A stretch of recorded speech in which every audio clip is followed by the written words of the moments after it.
For years during my language learning journey, I believed that the only way to get fluent was via immersion. I mean, that's what everyone says, right? Move to Italy, live there for a bit, absorb the language through immersion. So earlier this year, I actually did it. I packed my bags and I moved to Italy for a month with only one goal: to learn Italian via immersion.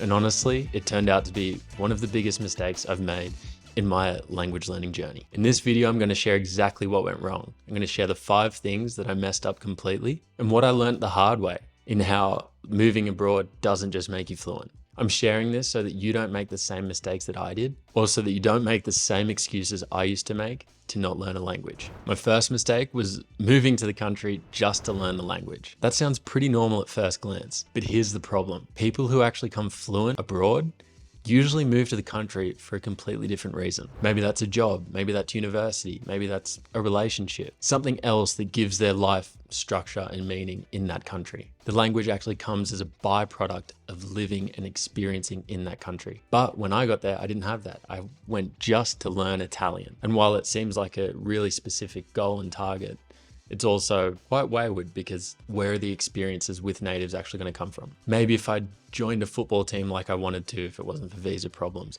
if I'd joined an Italian filmmaking course, even if I'd just volunteered somewhere to interact and make friends with Italians. If I did any of those, I would have had natural opportunities to connect with the locals. But over the month, I realized there was only 3 types of people that would actually be willing to speak to me.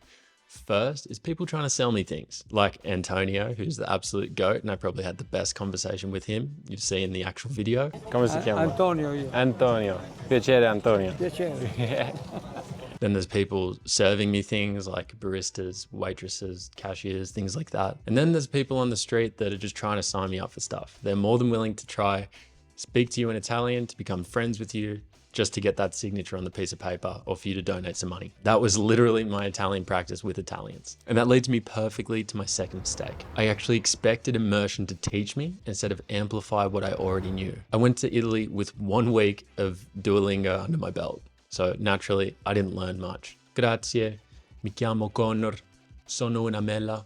So when people spoke to me, I felt so overwhelmed. And I was honestly just not confident in my own Italian to speak to people naturally, even though I still did try my best the entire time to put me in those difficult situations. And I felt a tremendous kind of benefit just doing that and putting myself out there. But nothing would compare to the feelings of just, walking into a bakery and there's 3,000 different pastries that I've never seen in my life.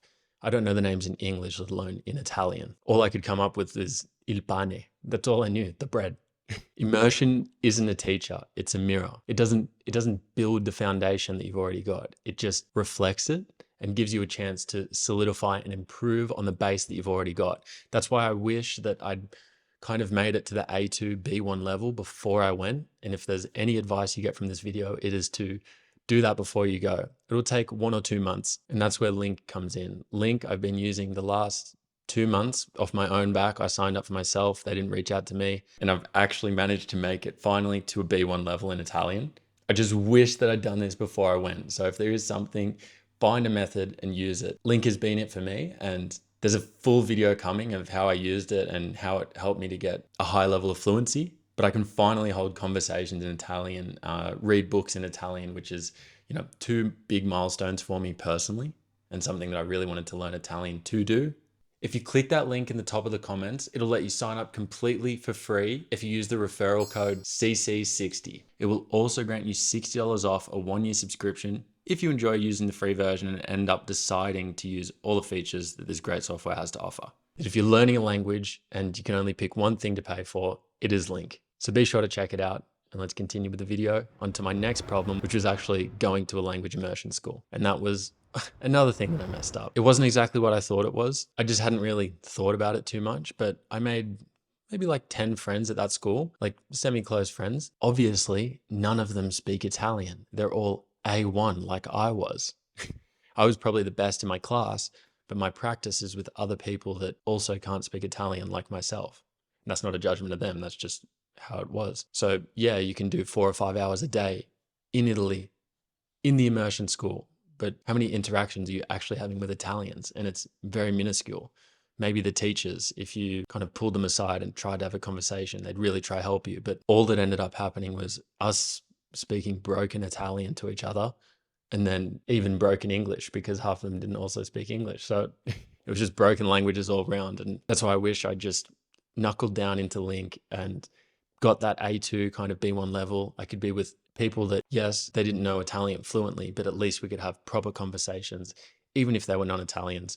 But then it also gives me that bonus opportunity to speak with Italians with a higher proficiency, you know? That brings me to the fourth thing, which honestly, it's a little bit embarrassing, but it's that, yeah, I didn't make many friends in Italy. I think I got 2 people's Instagrams that I haven't really spoken to since. And to me, that's a bit embarrassing. I'm a bit of a shy person. I think anyone trying to make friends over the age of 20, not in school, not in uni, it is very, very difficult. It can only be things with maybe if I went to the boxing gym, to the gym, football team, then I could kind of get myself in that group, but I just didn't do that. So that's on me. But again, something that I just hadn't really thought about before I went. I actually ended up having more conversations in Italian with Italians holidaying in Malta for only 1 week. Spent the last 5 nights in Malta, and I had more conversations with Italians than I had in Italy. I've made new Italian friends, and like So it's funny, going to where the Italians are on holidays might be a good method to meet more Italians and speak to new people.